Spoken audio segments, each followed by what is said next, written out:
Olá, sejam bem-vindas, sejam bem-vindos. Hoje a gente vai ter uma conversa sobre a teologia da cruz, ou a nossa teologia da cruz.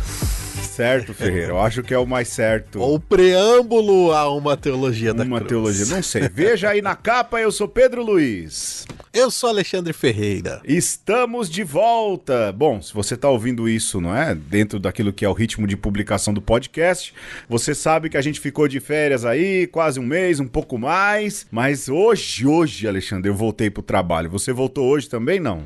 Hoje, exatamente. Neste dia em que estamos gravando, 31 de julho, depois de 30 dias de férias, nós estamos de volta e a nossa redação de Como Foi as Férias será falar sobre a cruz. É isso, Alexandre? Precisamos de férias das férias. Pô, cara, queria ter nascido herdeiro, viu? Queria, viu, meu irmão? Pois é. Se eu nascesse herdeiro, minha vida seria tão mais fácil. Eu seria um benemérito, faria o bem às pessoas e não trabalharia. Seria bem bacana. E não descansaria carregando pedras. Exato. Não, mas eu consegui descansar com dor no ciático. Me esforcei em fazer tudo que tinha programado, a base do analgésico, mas vamos lá. Ferreira, aprendi a fazer queijo agora nas férias, hein? Olha aí. Eita, agora quem segura? Tô quase concluindo. A próxima vez que você vier comer pizza aqui em casa vai ser com não só a produção da massa própria, mas também a produção do queijo próprio. Vamos ver. A ver. Caramba. Olha, Pedro, cultivar o tomate já não é difícil, hein? Então, cara, Eu acho que você vai chegar na autossuficiência aí. E outra, eu tô assistindo The Bear, o Urso, então você fica na pira da cozinha, sabe? Mas é isso. É bacana. Vamos lá, quase 2 minutos de perda de tempo, de querelas. Quem tá aqui não quer ouvir isso. Pode ser que tenha chegado alguém aqui pela primeira vez. Mais uma vez vão achar que a gente é um podcast de humor, embora a gente seja Mais uma vez, nos desculpe. Mais uma vez, desculpa aí qualquer coisa, não é? Quem tá acostumado já, mas a gente vai falar de teologia da cruz. Saudade. Que saudade. Mas não sem antes pedir para que você volte. Se você chegou aqui do nada, dê um step back, olha só, tô muito olímpico em inglês, né? Dê um passo atrás no seu feed de podcasts para ouvir o começo de conversa. E o nosso começo de conversa foi elegante demais, hein, Alexandre? Jürgen Moltmann, foi. O Deus crucificado, cara, coisa finíssima. Teologia de primeira. Eu quase usei lá o alemão lá, o beneditino da cruz lá, que o céu começa em você, Anselm Green. Anselm Green. Esqueci, né? Mas não tava aqui esse livro, sei lá onde é que tá, eu peguei esse aqui que tava na biblioteca, tava mais fácil. Deixou de ser pop pra ser mais acadêmico, deixei. Entre Moltmann e Green eu fico com Moltmann, né? E aí, assinei mais um pouco do meu atestado de herege, né? Apóstata da igreja. Pois bem, Alexandre. Então, você volta lá, você vai ver ouvir, não é? Um pouco daquilo que é o pensamento de Moltmann sobre o culto da cruz. E a gente vai falar um pouco da teologia da cruz. Lógico, não toda a teologia, a gente não vai esgotar o assunto. São sempre aquilo que é uma conversa. Impressões. É o francês. Impressões nossas, não é? A respeito da teologia da cruz, para lhe provocar a ir atrás, não é, Alexandre? E é uma escolha também, né, lógico. Pedro? Porque a gente poderia falar de simbologia, poderia falar de história, talvez falemos mais pra frente, mas hoje, talvez, o corte que a gente vai fazer é falar dessa teologia da cruz mais ligada ao culto, né? Ou vamos começar por aí, porque essa ideia é muito central e depois talvez a gente desdobre para outras vertentes. E eu acho, Pedro, que não só de teologia, mas talvez até de fenomenologia, né? Porque a cruz não é uma coisa só cristã, pasmem, né? E é interessante pensar na simbologia da cruz fora do cristianismo, mas por enquanto vamos aqui no arroz com feijão, naquilo que é o fundamento para depois desdobrar, quem sabe. Exato. Olha, Alexandre, uma coisa que já me veio na cabeça cabeça agorinha mesmo, agorinha, não é? É a questão, você falou aí de fenomenologia, não é? Da cruz e tudo mais. Tem que tirar o crucificado para o começo de conversa. Para se falar de uma teologia da cruz, tem que tirar o crucificado, sim ou não? Porque aí eu já sei por onde eu vou caminhar também, né? Tretas. Ó, tirar da onde? Eis a questão, né? Tirar da simbologia, tirar a estátua. Tirar, né, da cruz enquanto lugar. Certo. Eu vou falar porque recentemente, não, acho que já faz um tempinho, me chamaram para dar uma palestra sobre a cruz. E o primeiro convite que eu fiz para as pessoas era para tirar Jesus de lá e pra gente só pensar na cruz. Na cruz, no instrumento de morte, no instrumento de tortura. Interessante. Entendeu? Eu lembro que uma vez eu fui num retiro e o pessoal tava tocando Diante do Trono. E eu falei, olha, vocês poderiam pensar aí qual é o trono, se não a cruz. Exato. No Cristo Rei coloca-se isso, né? Exato. Que Cristo é esse que vocês estão venerando aí? Esse Cristo de coroa? Que coroa é essa? De ouro? Então, eu acho que o Cristo, a estátua do Cristo lá, o Deus crucificado na cruz, aquele bem ensanguentado, ele tem lá o seu porquê, mas é uma iconografia, né? Mas o que a gente não pode tirar, Pedro, é a cruz da teologia. Senão a gente deixa de ser cristão. Sem dúvidas. Mas é mais uma provocação, entendeu? Nesse nosso começo de uma conversa de volta de férias, gravado em 31 de julho de 2024, a pergunta é, pra eu direcionar meus pensamentos, não que eu tenha muitos, não é? Falamos de cruz e eu olho pra ela agora aqui, com o crucificado ou sem o crucificado? Essa é a questão, né? Eu prefiro, porque eu acho que isso enriquece, até porque a gente tem a exaltação à Santa Cruz e tudo mais, não é? Eu gosto de pensar na cruz e no valor que ela ganha no cristianismo, na teologia e tudo mais, nela sem o crucificado, mas com o significado que ela tem pós-crucificado. Você entende o que eu tô dizendo? Sim. Mas não sem antes lembrar que a cruz... Putz, a gente nem entrou na pauta ainda, né? Quase 8 minutos de programa. Mas lembrar que a cruz, o madeiro, até a gente canta isso, não é? Na Sexta-feira Santa, fiel madeiro da Santa Cruz, ó árvore sem igual, era um lugar de malditos. Há uma condenação expressa, maldito aquele que morre no madeiro, não é isso, Alexandre? Então, mas aí você tá falando também, de certa forma, da cruz antes de Cristo. Exato. Antes de Jesus, que é a cruz que Jesus está vislumbrando, inclusive, né? O homem, Jesus, aquele de Nazaré, aquele que juntou discípulos, ele tinha a cruz no seu horizonte. E aí quando você fala da cruz sem o crucificado, acho interessante.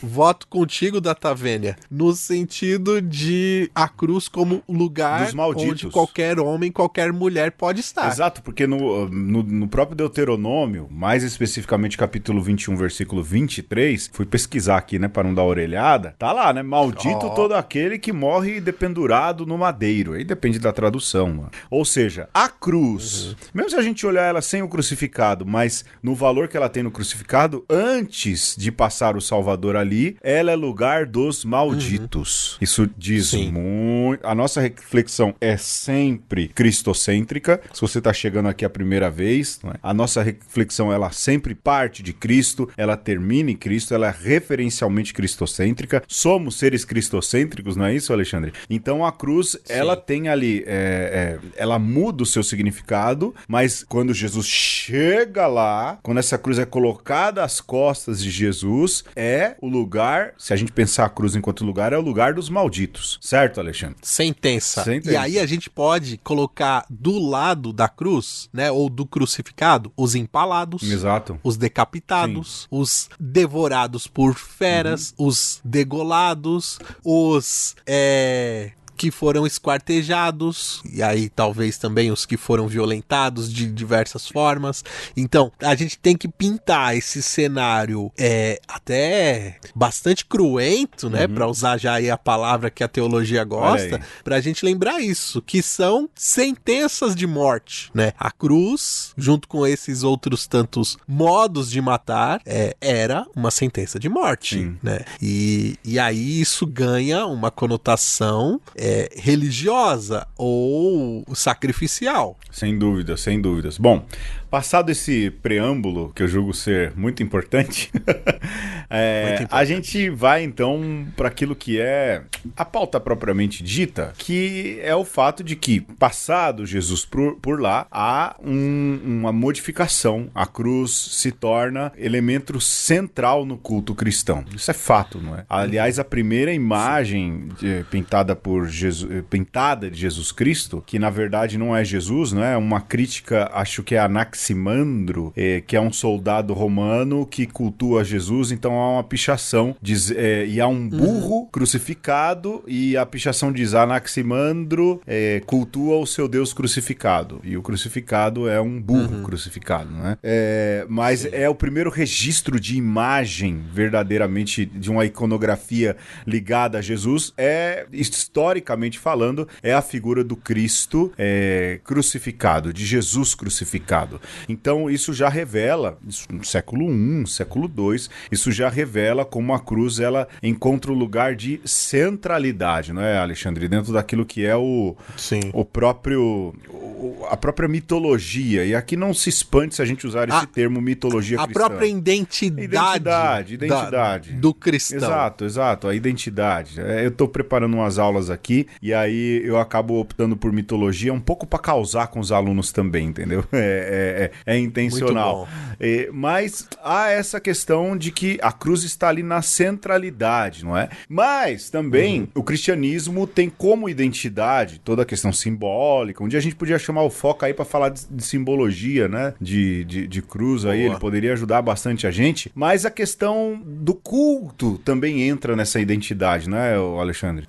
Sim, a própria designação da ceia, que é central aí na vivência cristã, ela parte da assimilação que Jesus faz da entrega do pão pascal com o que vai acontecer no Calvário, né? Então Jesus fala: este é o meu corpo, este é meu sangue, antecipando a sua entrega sacrificial, né, na sua morte. E nós, cristãos, toda semana, sobretudo os cristãos católicos, talvez os cristãos evangélicos uma vez por mês, né, talvez até com uma regularidade diferente, mas pelo menos uma vez aí no ano, você que é cristão vai ter que fazer essa conexão do culto com a cruz, né? Lembrando que Jesus entregou-se a nós para a nossa salvação. Isso é central naquilo que é o cristianismo. E a gente chama isso de atualização do sacrifício de Cristo.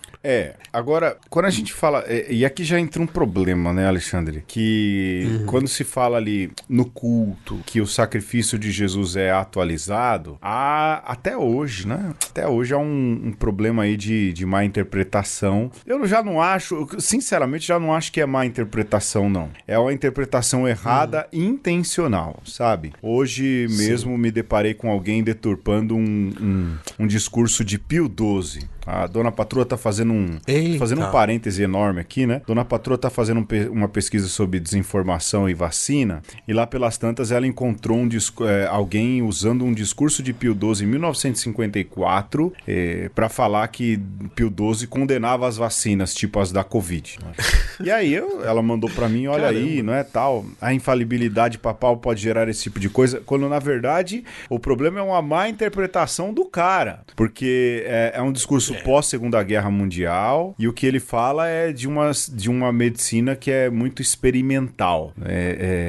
E aí, mas aí usam o discurso do Pio XII a seu favor. É o que acontece muito hoje com aqueles que falam que a missa, ela é somente o sacrifício de Cristo. Você entende? Exato. Que é o sacrifício incruento, que é tornado cruento pela transubstanciação, né? Pelo mistério ali do pão e do vinho.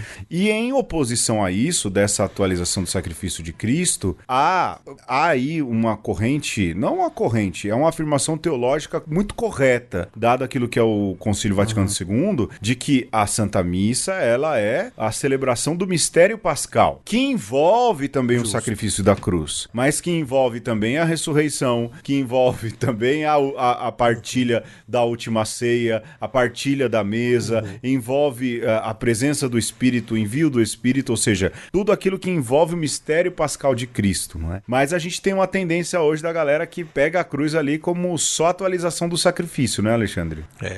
Uma coisa que se esquece muito, que nesse mistério pascal, fundamental também, é a inseminação do verbo na mente humana através da palavra de Deus. Sim. Isso é fundamental. Só que, como é fundamental também o aspecto de festa, né? E além do que você já falou, né, que do simbolismo da comunhão, né, enquanto depois que você vive a comunhão com Cristo, você é chamado a comunhão com os irmãos, né? E sim, existe o aspecto sacrificial, só que o que acontece? Você foca somente no sacrifício, como se só o sacrifício fosse importante, e tem um porquê também disso, Pedro. Isso me ocorre agora.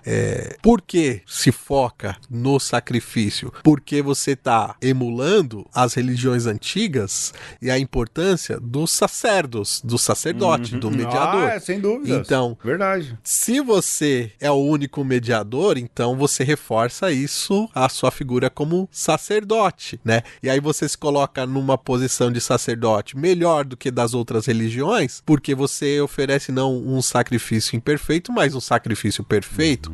Então, o sacerdote que exacerba o aspecto sacrificial, muitas vezes está querendo arrogar para si essa figura do sacerdote antigo e, ao mesmo tempo, do persona Christi. Eu tava pensando nisso agora. É reforçar um poder, né, Alexandre? Eu nunca tinha pensado por essa forma. E eu vou dizer, assim, que o povo tende, bem real, assim, o povo tende a patrocinar esse tipo de visão, não é? Nós já atuamos nesse métier, né? Já atuamos no ministério ordenado e a gente sabe como o povo tende a reforçar isso e que é muito tentador um padre capitular, um sacerdote católico, apostólico romano, capitular também para essa visão. Porque tudo fica mais fácil, né, Alexandre? Tudo fica mais fácil. Fica mais fácil porque sua palavra se torna verdade inconteste, a sua vontade se torna a vontade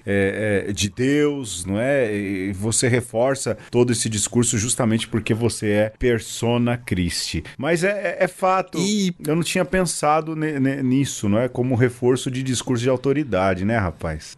E, Pedro, nós fazemos a confissão aqui de que o Concílio Vaticano II é obra do Espírito Santo. É uma reunião das cabeças da igreja, não de uma cabeça só, porque se fosse uma cabeça não precisava se reunir, mas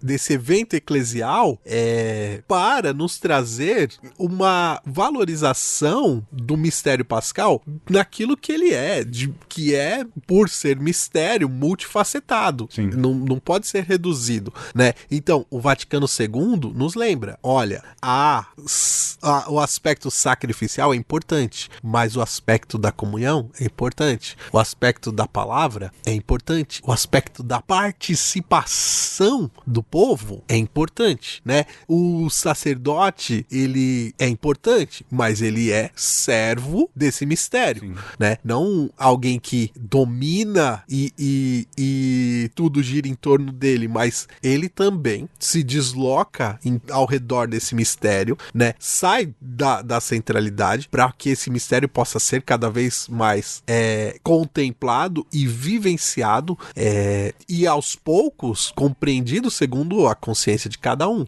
Né? Então, Pedro, a questão é: a gente não pode fazer um reductio ad absurdum, né, que é um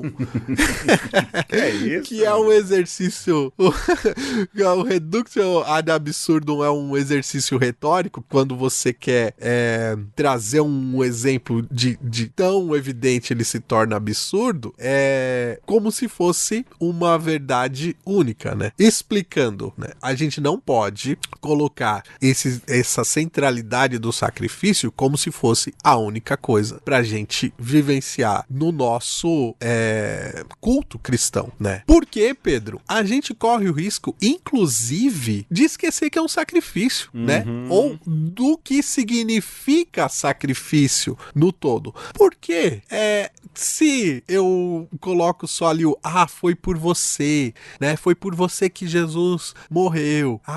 Olha aqui, ó, aqui está a sua salvação através do sacrifício de Cristo. Se essa inversão, ela que na verdade o próprio Cristo inverte, né? Porque os sacrifícios antigos eram os povos tentando alcançar a Deus através de uma expiação, de uma morte vicária, né? E o Jesus inverte isso. Jesus fala: não, eu dou a minha vida por você, né? Só que se a gente vai neste ponto, simplesmente naquilo que Jesus fala, sem contemplar a gravidade desse sacrifício, né? A gente acaba se pegando vou comprar um cálice de ouro porque para Cristo o melhor, isso é o mais importante. Vou colocar 7 velas no entorno do altar virado para a parede porque isso vai ressaltar esse aspecto sacrificial da cruz. Na verdade são 6 velas, viu, Alexandre? A 7ª é só quando está o arcebispo.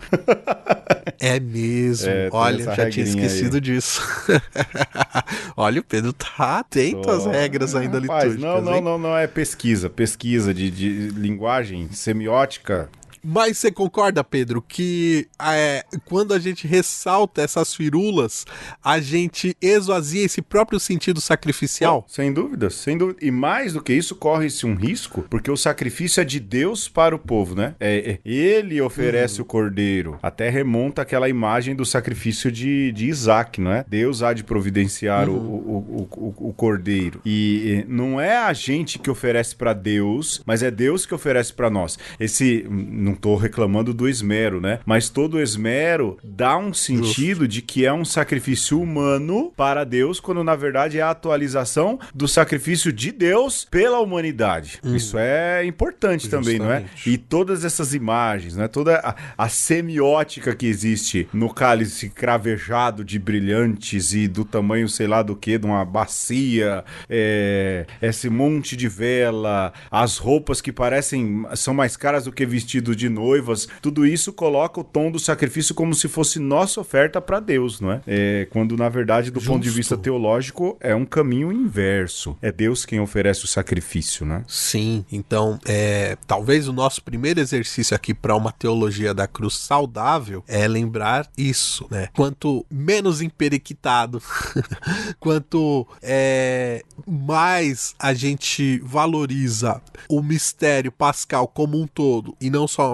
em um dos aspectos, nós podemos ir adentrando esse mistério, né? Não desvendando, não esvaziando nem esmiuçando, mas se aproximando e vendo de diversas formas isso. E aí, como o Pedro bem disse, isso não dispensa o esmero, não dispensa uma liturgia bem celebrada, mas também não dispensa a participação dos leigos, muito pelo contrário, não dispensa, Pedro, uma boa catequese. Opa. Mas, sobretudo, não dispensa o levar as consequências da vivência desse mistério para a vida e para a realidade, que no fim é isso onde a gente quer chegar, ou pelo menos assim eu creio, é onde Cristo quer que nós cheguemos, né? A realidade é a não um deslumbramento, a não uma alienação, mas o contrário disso, um impacto real desse cristianismo no dia a dia de todo mundo que vive esse mistério. Perfeito, perfeito. Alexandre, a gente vai dar um passo para frente, né? Quando a gente vai falar aí de um ponto de vista mais pessoal, né? Da cruz pessoal e essa identificação pessoal com a luz de Cristo, com a cruz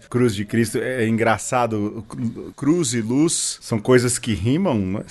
Aliás, o padre Josézinho, o Zezinho diz isso, né? Jesus rima com luz, mas também rima com cruz, né? E a gente tinha um professor de Bíblia, César Teixeira, de saudosa memória, que Deus o tenha em um bom lugar. Ele falava, aí você vai virar padre, vai ficar fazendo homiliazinha dizendo que Jesus é nossa luz que nos conduz, né? Achando que fez poema, né? E na verdade dizendo um monte de bobagem. Abraço, César Dagueche. Já que a gente tá falando de poema, de música, eu acho que antes da gente entrar na questão pessoal, vamos ouvir uma musiquinha, mas eu tenho um aviso. Bora. Dizem, né? Dizem aí que a partir de hoje, todas as músicas que vão entrar aqui na produção dos despatrocinadores de uma conversa, na verdade serão patrocinadores de uma conversa, porque são produções do Alexandre. É isso, Alexandre? A gente convenciona isso. Vai ser despatrocinador agora num outro sentido, porque vai fazer com que as pessoas deixem de ouvir. Exato, né? Exato. Não. Eu não vou dizer todas, mas como um bom teólogo, vou dizer quase todas. Em sua maioria. Em sua maioria, né? Em sua maioria. Vamos abraçar aí esse desafio. Olha aí, então ouça aí essa musiquinha Chuchu Beleza, produzida pelo Alexandre. Tem uma série de coisas aí, inteligência artificial a serviço de uma boa arte. Justo. E a gente volta já.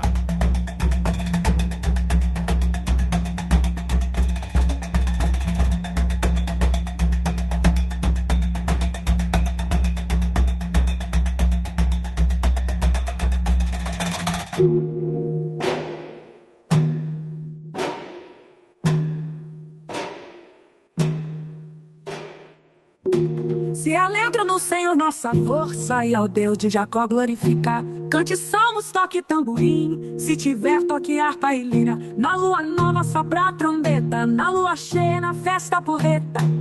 Porque isso é costume desde Jacó, tradição do Deus de Israel. Uma lei que foi dada a José, quando o pobre venceu o faraó. Só quer mamão, só quer mel, acha que é fácil fabricar papel. Só quer presente, só quer Noel, acha que é fácil fabricar um mel. Se acredita em Papai Noel, vai na luta se quiser troféu. Vixe, ouço uma voz que não conheço. Aliviei as tuas costas de seu fardo. Cestos pesados eu tirei de tuas mãos. Na angústia você chamou e te salvei.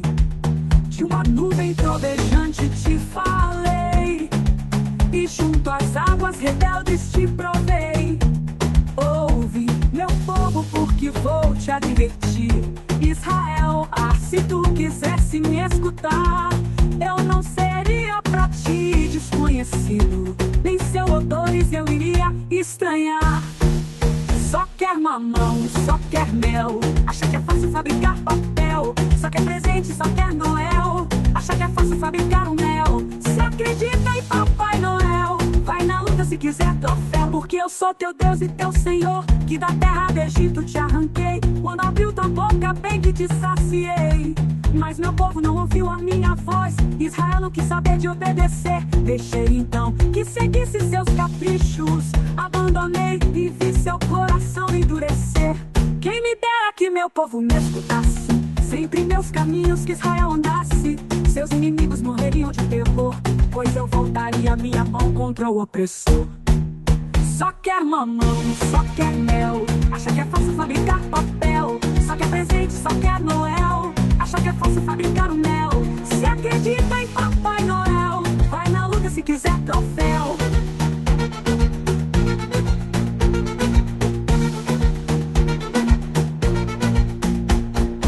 Só quer mamão, só quer mel. Acha que é fácil fabricar papel, só quer presente, só quer Noel.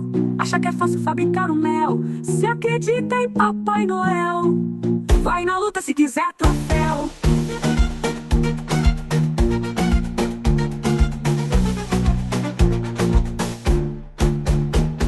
No episódio de hoje nós estamos falando da cruz na teologia, ou uma teologia da cruz, e a gente já frisou aqui que é importante esse lugar do sacrifício no culto cristão, né? Como o culto cristão, ele orbita em torno daquilo que Jesus faz na sexta-feira santa, no sábado santo e no domingo, mas você esqueceu o que aconteceu nos 33 anos antes, hein? Exato. Porque senão a gente se perde no rolê, certo?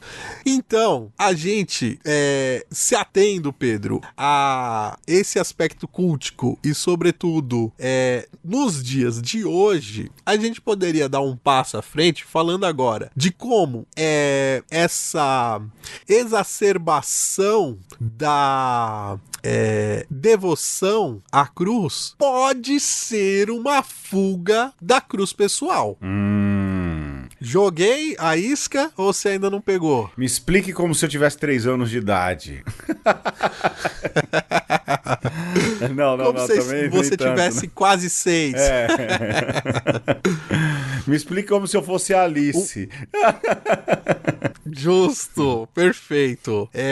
Veja, Pedro, é muito evidente hoje que a maioria dos cristãos, sobretudo os cristãos católicos, sabem da importância da cruz, né? Da cruz de Cristo, principalmente. Tá aí São Bento, que não deixa esquecer, e que é modismo agora, né? O Cruz Sacra Sitimiti Lux. E também as outras facções aí, né? Os franciscanos têm facções é tem o tal. Eu chamo de facção. Perdoa aí quem é de facção. Um abraço, pessoal. Nada contra, viu, gente? Uma Mas conversa não se responsabiliza pela opinião de seus...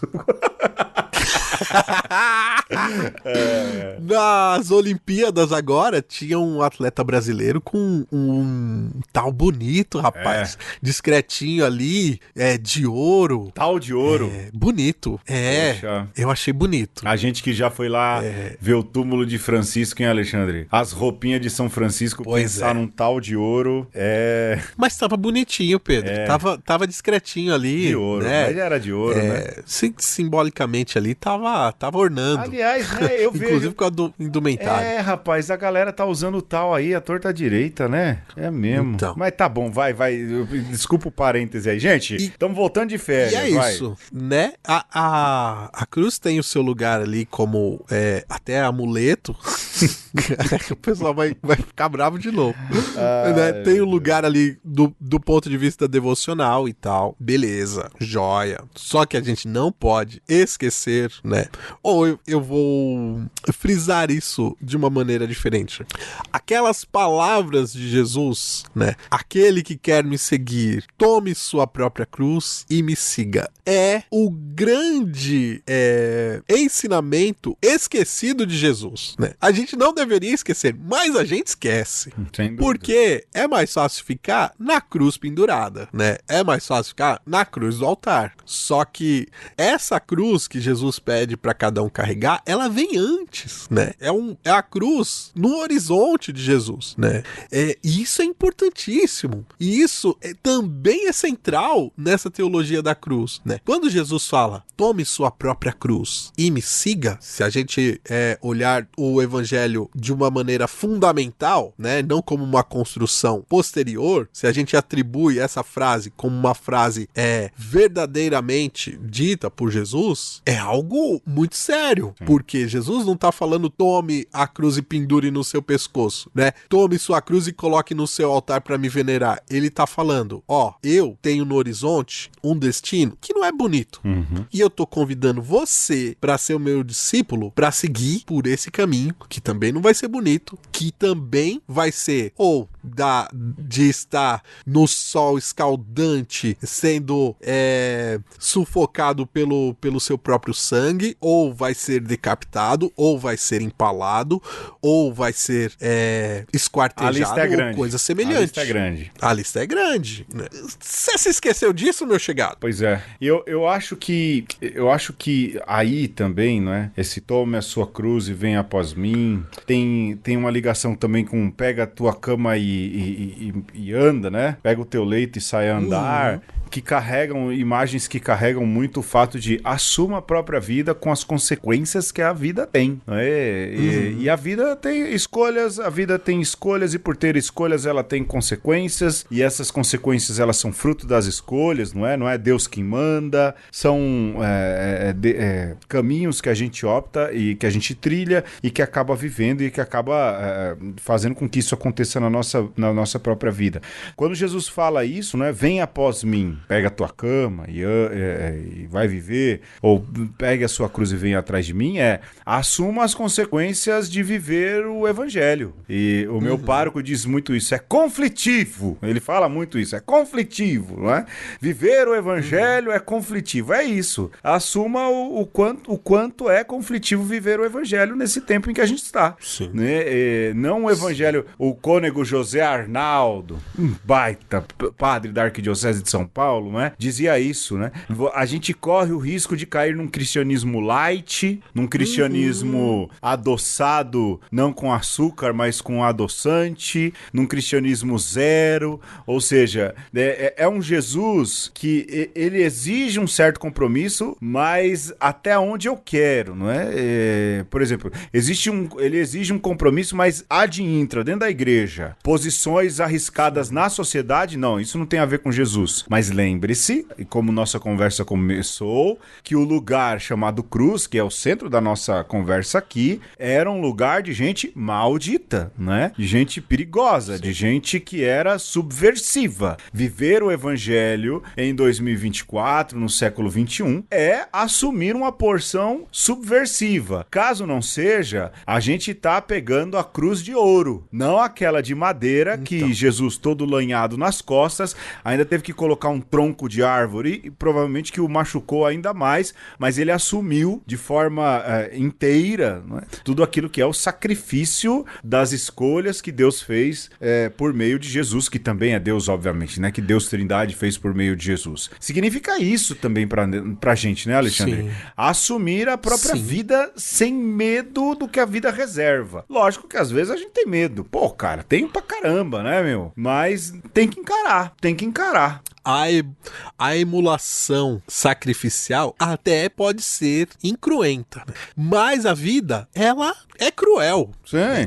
E vai ser cruel vez por outra, né? A vida tem muita coisa de bela, mas tem muita coisa de atroz. E essas atrocidades, inclusive de nós para com os outros, dos outros para conosco, ela tá aí e tá desde o tempo de Jesus, e nós, enquanto cristãos, ainda não demos conta, né? E talvez nem vamos dar conta nunca. Então, como você, na sua vida hoje, não se furta da atrocidade, né? E isso faz a gente pensar o que a gente tá rezando, o que a gente tá pedindo nas nossas orações, né? Porque, às vezes, a única coisa que a gente faz na reza do Pai Nosso é o livrai-nos do mal. É o que a gente, só que a gente não quer chegar lá, né? Né? E como o Pedro disse, precisamos ser consequentes e precisamos ser consequentes para que o mal não ocorra, né? Sobretudo de nós para com os outros, e precisamos ser consequentes quando o mal se torna inevitável e você fala, é isso, né? Isso tá dado, não vou conseguir desviar, isso não pode ser num passe de mágica retirado da minha vida, ou até pelas escolhas que eu faço em coerência com o evangelho, não consigo me furtar deste mal, mas mesmo assim eu não vou abrir mão das minhas convicções, né? Tomar a sua própria cruz e seguir aquele que será crucificado, né? Isso forjou o cristianismo, né? Antes da cruz ser a dor. Isso é importante. E, Pedro, eu acho que é muito importante a gente ressaltar aqui que autoflagelo não é unir-se a Cristo na cruz. Sim, sem dúvidas. Porque o sacrifício de Jesus é único, né, Alexandre? Justo. Há um risco aí.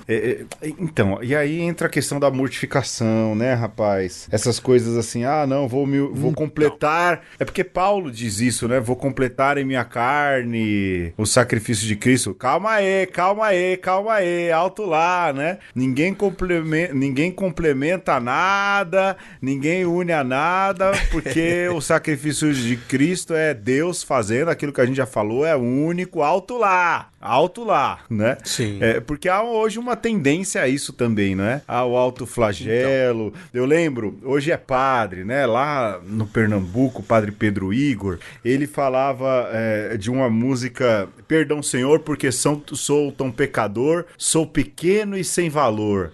E ele falava assim, cara, essa música ela é terrível do ponto de vista até teológico, né? Como você é sem valor, não é? Como não existe isso. Dado aquilo que é o mistério pascal, a encarnação e o sacrifício de Cristo, você não é um sem valor, não é?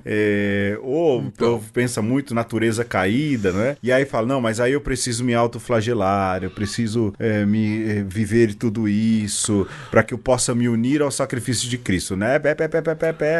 Pera aí, não é? Pera aí. Até porque você se une a Cristo na Sagrada Eucaristia, na comunhão, e isso é feito também por efeito do Espírito Santo, não é? O que a gente reza na missa, e nós... É que mudou o texto. Um dia a gente devia fazer um programa, Alexandre, sobre os novos textos do missal. Já falei isso, não é? Já, creio que sim. Caramba. Já. Se você conseguir chamar os Amanha pra participar, eu topo. Não é difícil, hein? Vamos conversar aí. Conversa, me chama aí de novo depois.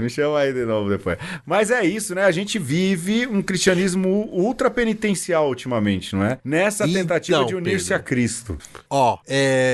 Discipularmente, ir após o mestre, se você está de alguma maneira na cruz ou assumiu a sua cruz, eu acho que faz sentido, né? Então, naquilo que você sofre na sua carne, você olhar o Cristo crucificado e daí tirar forças para continuar seguindo, eu acho que faz mais sentido do que simplesmente estampar na camiseta um crucifixo, né? Eu acho que é mais coerente. Porém, a gente tem que ter muito cuidado com essa também exacerbação penitencial autocontida, né? Porque isso parece que é um assumir a cruz, mas na verdade é uma forma de você, como eu posso dizer, Pedro, sem ser ofensivo, você estabelecer limites, sabe? Então eu falo assim, na sexta-feira eu não como carne, isso é mortificação. Meu filho, se você não pega esse dinheiro e não converte isso em caridade, isso pode fazer bem para sua saúde, pode fazer bem para o seu ego, mas isso não é se unir ao sacrifício de Cristo, não. Exato. Né? Você ir num sex shop ou ir numa loja que vende silício e escolher um instrumento de tortura e estabelecer ali, tal hora eu vou dar uma chicotada nas costas, ou estabelecer uma palavra de segurança com um sadomasoquista, isso tá muito perto. Não tem diferença. Entendeu? Olha. Então, meu filho, fuja disso. Porque autoflagelo não é unir-se a Cristo. Não é. Perfeito, Alexandre, perfeito. Cara, não tenho nem o que dizer. Eu tava pensando uma coisa aqui enquanto você dizia, mas foi tão contundente esse final de raciocínio seu aí que eu perdi totalmente. Porque é muito real, né, Alexandre? É muito real. Essa cabeça é muito verdadeira. Cara, a que ponto o cristianismo, olha, é fabuloso pela sua teologia, Jesus é fabuloso, mas tem uns fãs que exagera, né, cara? Desculpa aí, né? Mas é verdade, cara. Assim, eu lembrei aqui, enquanto você falava, né, do não comer carne, me veio à cabeça Padre Kumaru e Cônego Manzato, que falavam de jejum, acho que porque andaram lá pelas bandas da Brasilândia, né? Eles falavam, você vai deixar de comer carne? Não porque é a carne vermelha ou sangue, mas você tá fazendo alguma coisa voluntária, e lembre-se que é um irmão seu que não come carne, e não é por forma voluntária, porque ele não tem dinheiro para comprar, não é? Pois. É porque ele é privado disso que você tem. Então faça isso em solidariedade e se solidarize com o dinheiro que você economizou. E o Komaru falava a mesma coisa, não é? Eu lembro que num retiro lá ele colocou um jejum e falou, a gente não vai fazer jejum, né, no sentido penitencial, mas no sentido de se identificar de dizer, olha, há um irmão meu que hoje eu não vou comer carne por livre e espontânea vontade, para me lembrar que a gente que morre de vontade de comer carne, mas é impedido por questões financeiras, não é? E isso é uma identificação, não é, Alexandre? E aí é unir-se a Cristo no pobre, no que ao sofre. Cristo de Mateus 25. Exato. Aí o bingo de uma conversa, né? Alexandre, já meio que caminhando aí, não é? Pros finalmente, senão a gente vai viajar pra caramba. Autoflagelo não é unir-se a Cristo. Vou repetir aqui a frase de Alexandre Ferreira. Aliás, essa é a frase que esse deveria ser o título do programa, Alexandre. Autoflagelo não é unir-se a Cristo. Mas não vai caber lá não vai caber nas letrinhas da capa lá. O Foca vai ficar bravo, né? O nosso patrão, nosso gerente, o dono da lojinha vai ficar bravo, né? Mas, Alexandre, a gente fala sempre de prática, de teologia, vamos caminhar para uma teologia prática da cruz. Em síntese, não é, Alexandre? Eu acho que em síntese, sim, toda essa conversa que a gente teve, já aí, como eu disse, caminhando para os finalmente, primeiro de tudo, né, a gente precisa, dentro de uma teologia prática da cruz, ter a coragem de enfrentar a vida. E a vida na verdade que ela contém, não é, Alexandre? Sem medo. Viver e não ter a vergonha de ser feliz, não é? Como diz Gonzaguinha, mas ele diz, o que é a vida, meu irmão? Aí ele já descamba, falando que a vida é engraçado essa música, né? Porque ela é super pra cima no refrão, mas quando você vai ver mais pra frente assim, o Gonzaguinha dá uma chutada no balde. Mas é isso mesmo, né? Sim. O que é o que é. A teologia prática da cruz, a música do canto de entrada é o que é, não é, Alexandre? E ao enfrentar a vida e perceber essas contradições da vida e até esses choques que a vida nos dá e lembrar disso, que o Cristo que é perseguido e capturado pelos mestres lá do Sinédrio, pela rapaziada do templo, é perseguido pelo que ele disse, pelo que ele estava fazendo, né? Não é por causa dos olhos azuis, né, Alexandre? Não era, ou porque estava lá no calendário lunar do templo de Herodes. Opa, peraí, a gente tem que cumprir aqui esse... Matar um judeu, né? Aqui o mapa astral aqui. Não tem nada disso. Jesus vai pra cruz pela verdade que ele professa. A coragem da verdade, já diz Foucault. Olha só, Foucault. Você citou quem? Foucault? Citei Foucault, a coragem da verdade. Poderia ter citado Sócrates. Né? Poderia ter citado São Justino, Orígenes. Eles falam da coragem da verdade. São homens, Pedro, do tempo lá do cristianismo primitivo que estavam dispostos a colocar o seu pescoço a prêmio, né? Porque acreditavam nessa parada chamada verdade, né? E essa, a teologia da cruz está intimamente ligada a essa coragem de você ter convicção e ir até as últimas consequências daquilo que você acredita, da verdade que você vislumbra. E aí não é diferente da verdade científica, por exemplo, né? O Epur se move do Galileu Galilei.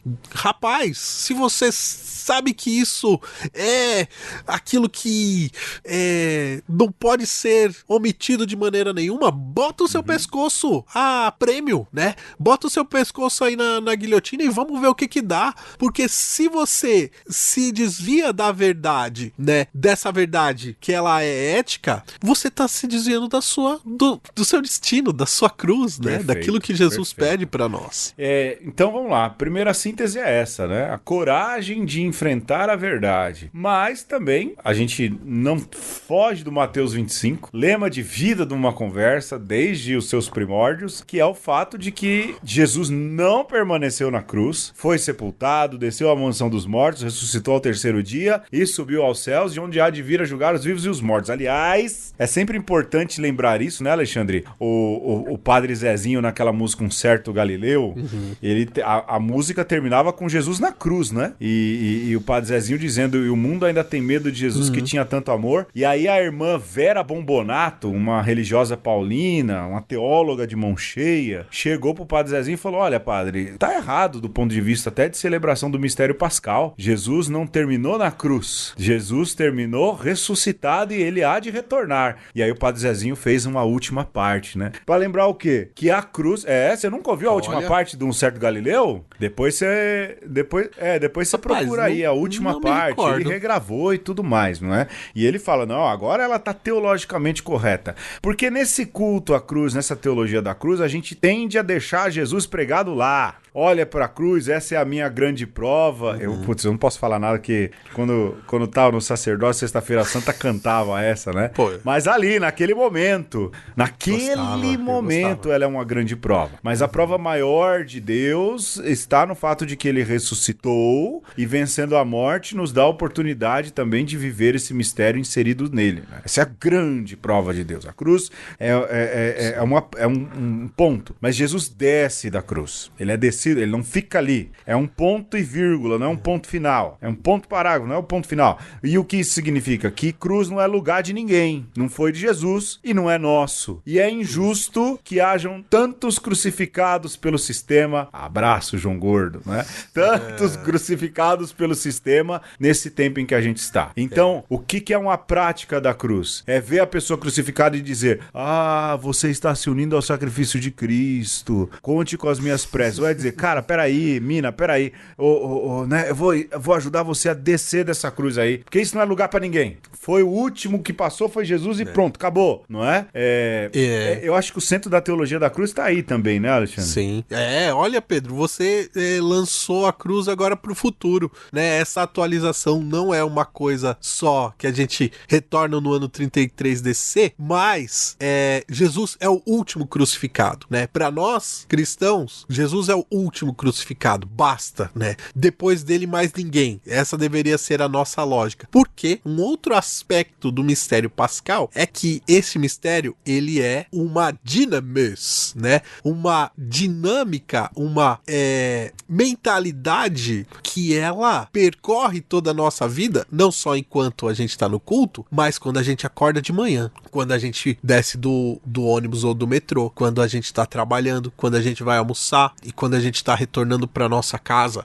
Essa dinamis do mistério pascal tem que perpassar a nossa vida, porque perpassou a vida do próprio Cristo, né? O Cristo crucificado é o Cristo que nasce da Virgem Maria e é colocado na estrebaria, na manjedoura, né? Ele se solidariza com os mais pobres, né? Desde o seu nascimento, não é no meio do caminho, não é da página 33 para frente, é o tempo todo que Deus se revela para nós, ele está nos apontando para isso. Então, solidarizar-se com os sofredores e ou descê-los da cruz ou estar junto deles até onde a gente conseguir é aquilo que o mistério pascal nos pede, né? Não é no templo bonito ou feio, não é numa camiseta bordada ou estampada, é nessa realidade cruel da bala perdida, da pessoa que tá doente num hospital e que não consegue tratamento,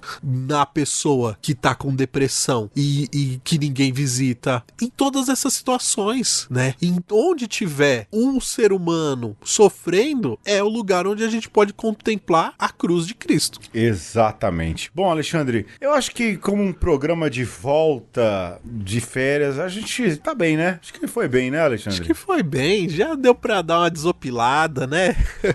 Já. Uma conversa de sempre.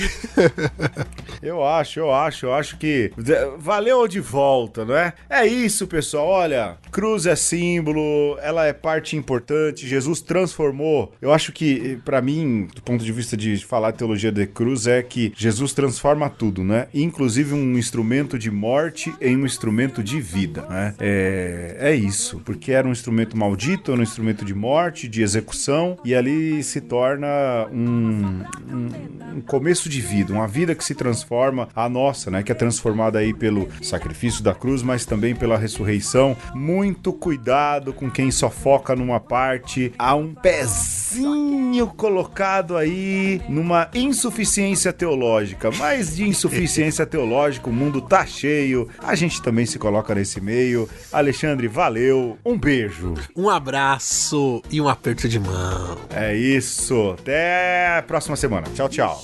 Ouço uma voz que não conheço, aliviei as tuas costas de seu fardo. Cestos pesados eu tirei de tuas mãos. Na angústia você chamou e te salvei. De uma nuvem trovejante te falei, e junto às águas rebeldes te provei. Ouve, meu povo, porque vou te advertir.